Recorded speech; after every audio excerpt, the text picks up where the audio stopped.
my channel. Let's learn together. So today we will be solving the session 5 and 6 of Science Exercise Book Class 9, right? So I will basically be providing you the answers of the questions and calculations that are given in this session. So probably the total amount of activities given in this session is.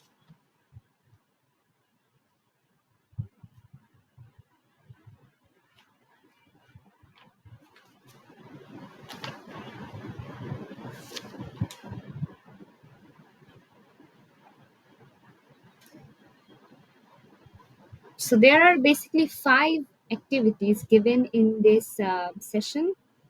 All right, so let's see what these activities are. The first one is this. This is a math calculation. Okay, a wooden platform can give a maximum reaction force of 500 Newton. If a bicycle has a mass of 15 kg and a scooter has a mass of 110 kg, which one can be repaired by placing it on the floor? তো এখানে basically বলা হয়েছে যে একটা bicycle আছে যেটার mass 15 KG and একটা scooter আছে যেটার ম্যাস 110 কেজি। তো এই যে দুইটা ভেহিকেল, কোন ভেহিকেলটা আমরা এই উডেন প্ল্যাটফর্মটার উপরে রেখে ফিক্স করতে পারবো? এখানে একটা ডেটা দেয়া আছে যে উডেন প্ল্যাটফর্মের ম্যাক্সিমাম রিয়াকশন ফোর্স হচ্ছে 500 নিউটন। এটার মানে হলো যে ধরো উডেন প্ল্যাটফর্মটার উপরে যদি কোনো একটা অবজেক্ট রাখা হয়, সেই অবজেক্টটার অ্যাকশন ফোর্স যদি 500 নিউটন হয়, তাহলে উডেন প্ল্যাটফর্মটা ওর উপরে রিয়াকশন ফোর্স 500 নিউটন অ্যাপ্লাই করতে পারবে। ঠিক আছে, এটা হচ্ছে ওর highest like maximum reaction force যেটা ওর পক্ষে দেয়া সম্ভব। এখন যদি উডেন প্ল্যাটফর্মের উপরে এর থেকে বেশি কোনো ওয়েটের অবজেক্ট দেয়া হয় যার যার অ্যাপ্লাইড ফোর্সটা 500 নিউটনের বেশি হবে, তাহলে কিন্তু উডেন প্ল্যাটফর্মের উপরে সেই অবজেক্টটাকে রাখা যাবে না, কারণ ওই অবজেক্টটার ওয়েট বেশি উডেন প্ল্যাটফর্মের থেকে, যেটার কারণে ওটার মানে ওই অবজেক্টটা যদি আমরা রাখি এই প্ল্যাটফর্মে তাহলে প্ল্যাটফর্মটা ভেঙে যাবে। ঠিক আছে, কারণ ওর উপরে ওই অবজেক্টটা ধরে রাখার মতো ওর কাছে রিয়াকশন ফোর্স থাকবে না।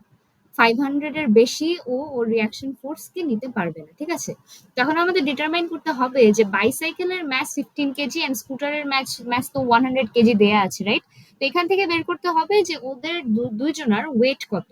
আমরা যদি ওদের ওয়েটটা জানতে পারি তাহলে আমরা বুঝবো যে ওদেরকে যদি এই উডেন প্ল্যাটফর্মের উপরে রাখা হয় তাহলে ওরা উডেন প্ল্যাটফর্মটার উপরে কতটুকু ফোর্স অ্যাপ্লাই করতে পারবে, কতটুকু ফোর্স অ্যাপ্লাই করতে মানে করবে ওরা এই উডেন প্ল্যাটফর্মটার উপরে। এন্ড সেটা 500 নিউটনের যদি কম হয় বা ইকুয়াল হয়, তাহলে আমরা ওই মানে বাইসাইকেলকে বা স্কুটারকে রাখতে পারবো উডেন প্ল্যাটফর্মে। বাট যদি বেশি হয় 500 নিউটনের থেকে, তাহলে কিন্তু আমরা রাখতে পারবো না, কারণ রাখলে ভেঙে যাবে, রাইট? বিকজ উডেন প্ল্যাটফর্মটা 500 নিউটনের বেশি অ্যাকশন ফোর্সকে রেসিস্ট করতে পারবে না। ঠিক আছে, যেহেতু ওর একটা স্পেসিফিক লিমিট আছে। এটা হচ্ছে প্রথম প্রবলেমটা। তো নেক্সট ক্যালকুলেশনটা দেখো। You have a rope that will be torn apart when pulled at 200 Newton. You are given a box to hang with this rope. Can you lift a box of any mass? এটার মানে হলো যে তোমার কাছে একটা দড়ি আছে যেটার ধরো রিয়াকশন ফোর্স বা রেসিস্টিং ফোর্স ম্যাক্সিমাম হচ্ছে 200 নিউটন। 200 নিউটনও না, কারণ বলা হয়েছে যে 200 নিউটন ফোর্স দিয়ে যদি পুল করা হয় তাহলে ও ছিঁড়ে যাবে। That means or resistive force হয়তো হাইয়েস্ট 199 নিউটন হতে পারে। ঠিক আছে, তো এরকম একটা রোপ আছে যেটার উপরে তুমি যদি 200 নিউটনের থেকে বেশি ফোর্স অ্যাপ্লাই করো বা 200 নিউটনের বেশি মানে 200 নিউটন ফোর্স অ্যাপ্লাই করার মতো যেই অবজেক্টের ম্যাসটা আছে, ওরকম যদি একটা ম্যাসের অবজেক্টকে তুমি এই রোপের সাথে হ্যাং করো, তাহলে রোপটা ছিঁড়ে যাবে। তো এখন কোয়েশ্চেন আস্ক করা হয়েছে যে তুমি কি যে কোনো ম্যাসের অবজেক্টকে এই এই দড়ির সাথে হ্যাং করতে পারবে না? কেন? কারণ তোমার এমন একটা ম্যাসকে বা এমন একটা অবজেক্টকে চুজ করতে হবে যেটার ফোর্স মানে MG, mass multiplied by gravitation due to acceleration due to gravity, এই ক্যালকুলেশনটা করার পর যেটার ফোর্সের ভ্যালু 200 নিউটনের কম আসবে, ঠিক আছে, আমরা সেরকম একটা ম্যাসকে বা অবজেক্টকে ঝুলাতে পারবো, বা কিন্তু 200 নিউটনের থেকে বেশি বা 200 নিউটন আলা কোনো আহ, কোনো বা অবজেক্টকে ঝোলাতে পারবো না, ঠিক আছে। তো এটাই এখানে বলা হয়েছে, এই ক্যালকুলেশনটা আমরা দেখে নিব। এটার কারণ কিন্তু যে যেহেতু ওর ক্যাপাসিটি মানে ম্যাক্সিমাম হোল্ডিং ক্যাপাসিটি হচ্ছে কি বলবো হাইয়েস্ট 199 নিউটন পর্যন্ত, ঠিক আছে। 200 নিউটন দিয়ে ওকে পুল করা হলে ও নিজেকে আর ধরে রাখতে পারবে না, ঠিক আছে। কারণ ওর রিয়াকশন ফোর্স দেওয়ার ক্ষমতা is up to 199 Newton, let's say. কারণ এখানে যেহেতু বলা হয়েছে যে এটা টর্ন অ্যাপার্ট হয়ে যাবে 200 নিউটনে যখন আসবে তখন।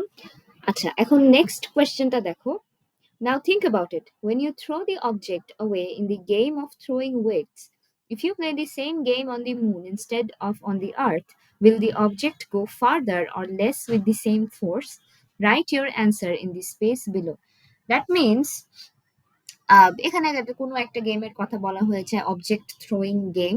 তো তুমি একটা অবজেক্টকে ইকুয়াল ফোর্স দিয়ে আর্থে একবার থ্রো করলা আর মুনে গিয়ে আরেকবার থ্রো করলা, ঠিক আছে। এখন ফোর্স কিন্তু তুমি সেমই অ্যাপ্লাই করেছো অবজেক্টের উপরে, অ্যান্ড অবজেক্টও সেম। এখন বলো যে কোন অবজেক্টটা বেশি ডিস্টেন্স কভার করবে। এখানে আমরা জানি যে ফোর্স, ম্যাস অ্যান্ড অ্যাক্সিলারেশনের একটা রিলেশন আছে, যেটা we express with the formula F equals to M A or F equals to M G, তাই না? আম, তো দেখো এই ক্ষেত্রে এফ এর ভ্যালু অ্যান্ড এম এর ভ্যালুকে কনস্ট্যান্ট করে দেওয়া হয়েছে, কিন্তু মুন অ্যান্ড আর্থে জি এর ভ্যালু কিন্তু সেম না। আর্থে জি এর ভ্যালু হচ্ছে 9.8 metre per second square, and মুনে এটার 1/6 পার্ট হচ্ছে মানে অ্যাক্সেলারেশন ডিউ টু গ্র্যাভিটির ভ্যালু। দ্যাট মিনস আর্থের 6 ভাগের 1 ভাগ ভ্যালু হচ্ছে এই যে মুনের অ্যাক্সেলারেশন ডিউ টু গ্র্যাভিটি বা জি, ঠিক আছে। তো যখন তোমরা ক্যালকুলেট করবা তখন দেখবা যে ফোর্স অ্যান্ড ম্যাস সেম হওয়ার পরও কিন্তু এই যে জিটা বা অ্যাক্সেলারেশনটা সেম আসছে না, যেটার জন্য মানে যেটার অ্যাক্সেলারেশন বেশি হবে সেই অবজেক্টটা বা সেখানে বেশি ডিস্টেন্স কভার হবে, এন্ড যেটার অ্যাক্সিলারেশন কম হবে সেই অবজেক্টটা ডিস্টেন্স কম, মানে হ্যাঁ ডিস্টেন্স কম কভার করবে। তো আর্থের ক্ষেত্রে অ্যাক্সিলারেশনটা কিন্তু বেশি, দ্যাট মিনস আর্থে অবজেক্টটা বেশি ডিস্টেন্স কভার করবে, বাট মুনে যেহেতু অ্যাক্সিলারেশন ডিউ টু গ্র্যাভিটি আর্থের কম্প্যারিজনে কম, সেটার কারণে অবজেক্টটা মুনে আর্থের থেকে কম ডিস্টেন্স কভার করবে, ঠিক আছে। এখন নেক্সট কোয়েশ্চেনটা দেখো। Do you understand the relationship between acceleration or the value of G? Discuss with friends and write your answers below. That means acceleration and value of জিতে ডিফারেন্সটা কি?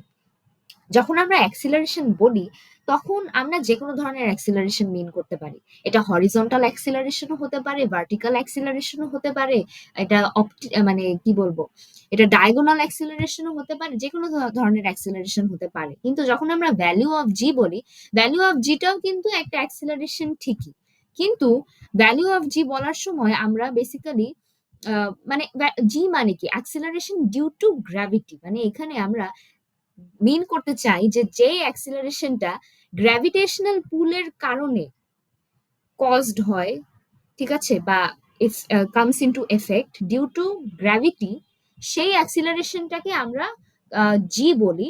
অ্যান্ড এই অ্যাক্সিলারেশনটা কিন্তু সবসময় কি হবে, আপওয়ার্ডস বা ডাউনওয়ার্ডস, এটা কোনো পাশে টাশে যাবে না, এটা আইদার হবে উপরের দিকে বা নিচের দিকে, ঠিক আছে। নিচের দিকে হলে ওটা পজিটিভ জি, মানে সরি,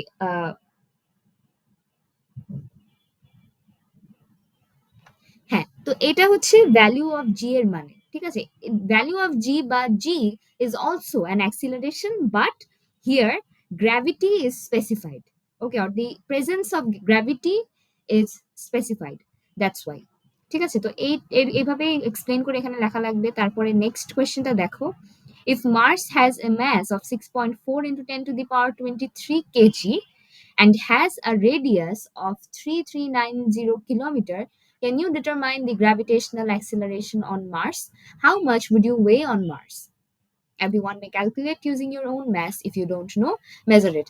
আচ্ছা, তো এখানে দেখো, এখানে মার্সের ম্যাস দেয়া হয়েছে, মার্সের রেডিয়াস দেয়া হয়েছে। রেডিয়াস বলতে সেন্টার থেকে ম্যাসের মার্সের সারফেস পর্যন্ত যে ডিস্টেন্সটা, সেন্টার থেকে সারফেস পর্যন্ত ডিস্টেন্সটাকে রেডিয়াস বলা হচ্ছে। ঠিক আছে, সেটা দেয়া আছে।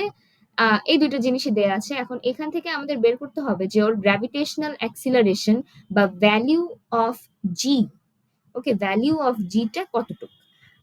আমরা একটা জি এর ভ্যালু জানি, যেটা 9.8 মিটার পার সেকেন্ড, কিন্তু ওটা আর্থের ক্ষেত্রে আর্থের গ্র্যাভিটেশনাল পুল অনুযায়ী ওই অ্যাক্সিলারেশন ডিউ টু গ্র্যাভিটিটাকে কনস্ট্যান্ট করা হয়েছে। সেটা শুধু আর্থের জন্য, অন্যান্য প্ল্যানেটের ক্ষেত্রে কিন্তু না, কারণ প্রত্যেকটা প্ল্যানেটেরই ডিফারেন্ট ডিফারেন্ট গ্র্যাভিটেশনাল মানে গ্র্যাভিটেশনাল অ্যাট্রাকশন ফোর্সটা ডিফারেন্ট ডিফারেন্ট। ঠিক আছে, কারণ তাদের ম্যাস ডিফারেন্ট, তাদের সাইজ ডিফারেন্ট, এটার জন্য। ঠিক আছে, তো আমরা জি এর একটা ভ্যালু দেয়া আছে তোমাদের ইনভেস্টিগেটিভ স্টাডি বইতে, সেই ভ্যালু মানে ফর্মুলাটা ইউজ করে আমরা এখানে বের করে ফেলবো জি এর ভ্যালুটা মার্সে। আচ্ছা, তো এই পর্যন্তই হচ্ছে আমাদের এই সেশনটা। তো চলো এখন আমরা সেশন 5 এন্ড 6 এর এই অ্যাক্টিভিটি গুলোর অ্যান্সার গুলো দেখে আসি। অলরাইট, তো চলো আমরা অ্যান্সার গুলো দেখে নেই এখন। ফার্স্ট যে কোয়েশ্চেনটা ছিল উডেন প্ল্যাটফর্ম আর বাইসাইকেল অ্যান্ড স্কুটার নিয়ে, সেটার অ্যান্সার এখানে।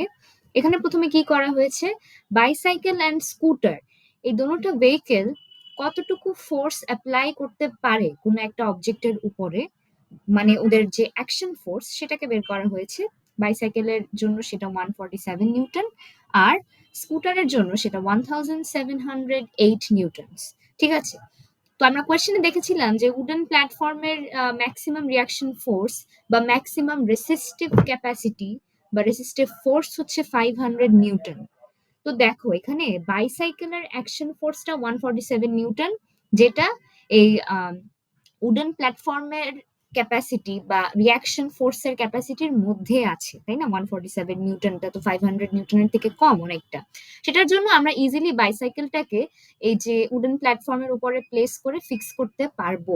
ঠিক আছে, এখানে উডেন প্ল্যাটফর্মটা ভেঙে যাবে না, কারণ ও এই বাইসাইকেলের যে ওয়েটটাকে রেসিস্ট করার মতো ফোর্স বা রিয়াকশন ফোর্স অ্যাপ্লাই করতে পারবে। ঠিক আছে, কিন্তু স্কুটারের ক্ষেত্রে অ্যাপ্লাইং ফোর্সটা আসে 1708 নিউটনস, যেটা 500 নিউটনের থেকে অনেক বেশি। দ্যাট মিনস স্কুটারের ওয়েটটা কিন্তু এই যে উডেন প্ল্যাটফর্মটা করতে পারবে না, হ্যান্ডেল করতে পারবে না। ঠিক আছে, কারণ ওর ক্যাপাসিটিটা স্কুটারের ওয়েটের থেকে অনেক বেশি কম। ঠিক আছে, তো এটাই, এই অ্যান্সারটাই এখানে লেখা হয়েছে। আই থিঙ্ক তোমাদের এটা দেখা হয়ে গেছে। তো চলো আমরা নেক্সট কোয়েশ্চেনে যাই। নেক্সট কোয়েশ্চেনটা ছিল হচ্ছে কি রোপ নিয়ে, রাইট? তো এই হচ্ছে অ্যান্সারটা। আমি জানি না, আমি এটা অন্য জায়গায় ক্লিক করে দেওয়ার পরে চলে যাচ্ছে, বাট এই দেখো, এই হচ্ছে কি অ্যান্সারটা। এখানে ওয়েটের ফর্মুলা দিয়ে এটা সলভ করা হয়েছে। আচ্ছা,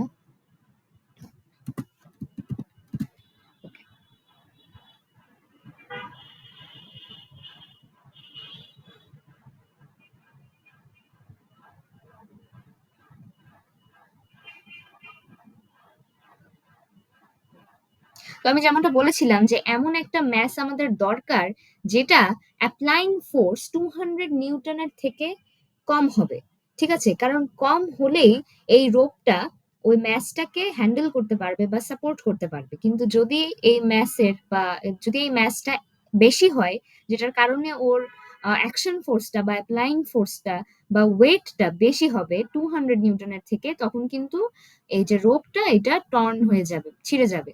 ঠিক আছে, তো এই ম্যাচটাই বেসিক্যালি বের করা হয়েছে যে এইটা ম্যাক্সিমাম, বেসিক্যালি ম্যাক্সিমাম ম্যাচ এইটা, এটার থেকে কম, বা এইটা এই ম্যাচটা হচ্ছে গিয়ে এই রোপের সাথে হ্যাং করার জন্য সুইটেবল, এটার থেকে বেশি না।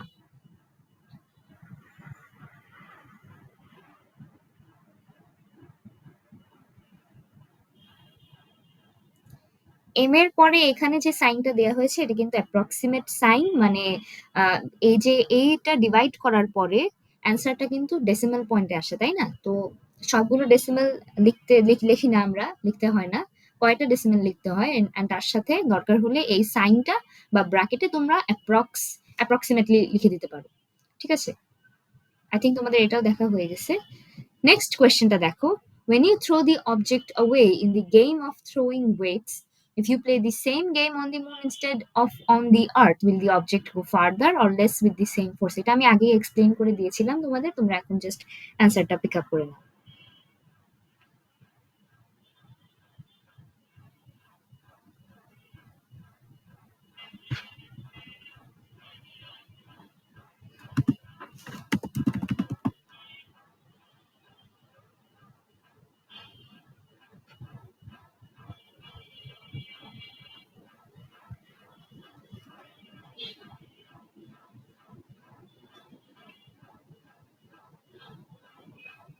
আচ্ছা, এখন আমরা নেক্সট কোয়েশ্চেনটায় যাই।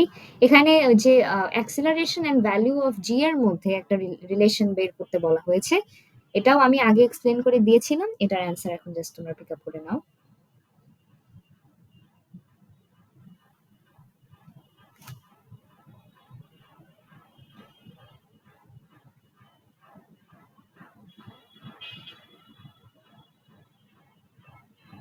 অলরাইট, তো এখন আমরা আমাদের লাস্ট ক্যালকুলেশনটায় যাব এই সেশনের। ঠিক আছে, এটা মার্সের অ্যাক্সিলারেশন ডিউ টু গ্র্যাভিটি বা ভ্যালু অফ জি বের করতে বলা হয়েছিল। তো চলো আমরা দেখে নিই ক্যালকুলেশনটা। এই দেখো, তোমরা এটাকে বেসিক্যালি এভাবে সলভ করবা।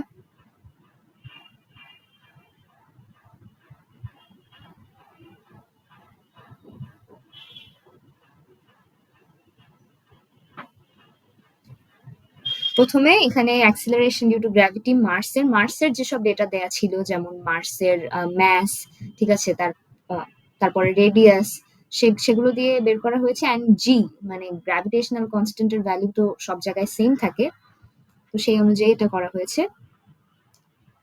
আচ্ছা, তো আমরা ভ্যালু অফ জি পেয়েছি, এটা 3.72 মিটার পার সেকেন্ড স্কয়ার। এখন এইটা দিয়ে কিন্তু আমরা যে কোনো মানে মার্সের উপরে প্লেসড যে কোনো একটা ম্যাসের অবজেক্টের যে ওয়েট সেটা বের করতে পারবো। ঠিক আছে, এখানে দেখো, এখানে ফর এক্সাম্পল 70 কেজি ওয়েট, বা মানে সরি ওয়েট না, ম্যাস কনসিডার করা হয়েছে। এখানে তোমরা নিজেদের ম্যাস দিয়ে রিপ্লেস করে নিতে পারো 70 কেজি কে। তারপরে দেখো, weight in Mars will be 70 KG into the value of G of Mars, and এটা আসে অ্যান্সার। 70 কেজির পরিবর্তে তোমরা তোমাদের নিজেদের ম্যাস ইউজ করবে এখানে।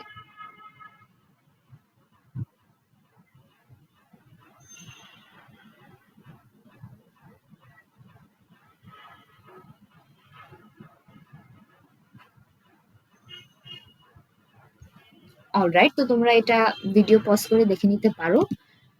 তো আমাদের এই সেশনটা এই পর্যন্তই ছিল। রাইট, আমরা নেক্সট ক্লাসে নেক্সট সেশনগুলো সলভ করব। আজকের জন্য এখানেই শেষ করছি। I hope you found this video informative, and if that is so, then please like, share and subscribe. And if you need any sort of improvement in these videos, then let me know in the comment section. আজকের জন্য এখানেই, goodbye, we will meet in the next video.